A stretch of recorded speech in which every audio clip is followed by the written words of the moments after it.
ಇನ್ನು ಮುನಿರತ್ನಮಲ್ನ ಮೊಟ್ಟೆ ಎಸೆತ ಜೊತೆಗೆ ಬೇರೆ ಬೇರೆ ಡೆವಲಪ್ಮೆಂಟ್ ಆಗ್ತಾ ಇದ್ದಂತೆ ಈಗ ಪೊಲೀಸರು ಕೂಡ ಎಚ್ಚೆತ್ತುಕೊಂಡಿದ್ದಾರೆ. MLC CT ರವಿಗೆ ಹೆಚ್ಚುವರಿ ಪೊಲೀಸ್ ಭದ್ರತೆಯನ್ನು ನೀಡಲಾಗಿದೆ.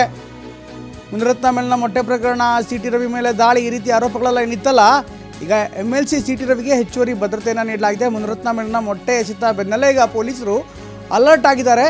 MLC CT ರವಿಗೆ ಹೆಚ್ಚುವರಿ ಪೊಲೀಸ್ ಭದ್ರತೆಯನ್ನು ನೀಡಲಾಗಿದೆ. ಮನೆ, ಕಚೇರಿ, ಕಾರ್ಯಕ್ರಮಕ್ಕೆ ಹೆಚ್ಚಿನ ಭದ್ರತೆಯನ್ನು ನೀಡೋದಕ್ಕೆ ಸೂಚನೆ ಕೊಡಲಾಗಿದೆ. ಮುಂಜಾಗ್ರತಾ ಕ್ರಮವಾಗಿ ಹೆಚ್ಚಿನ ಭದ್ರತೆಯನ್ನು ಈಗಾಗಲೇ ನೀಡಲಾಗ್ತಾ ಇದೆ.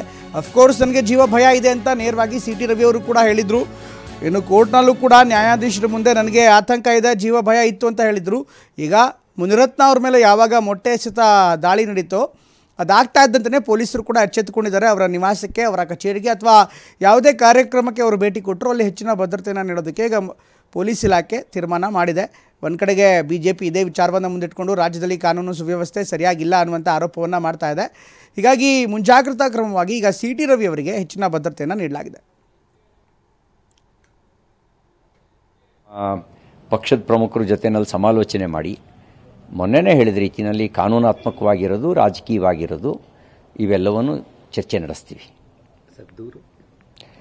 ಅದನ್ನೆಲ್ಲ ಕಾನೂನಾತ್ಮಕವಾಗಿ ಅನ್ನೋದು ಅದರಲ್ಲೇ ಬರುತ್ತೆ. ರಾಜಕೀಯವಾಗಿ ಅಂದರೆ ರಾಜಕೀಯ ಆಯಾಮಗಳು ಬರ್ತವೆ, ಚರ್ಚೆ ನಡೆಸ್ತೀವಿ. ಇವತ್ತು ಬೆಂಗಳೂರಿಗೆ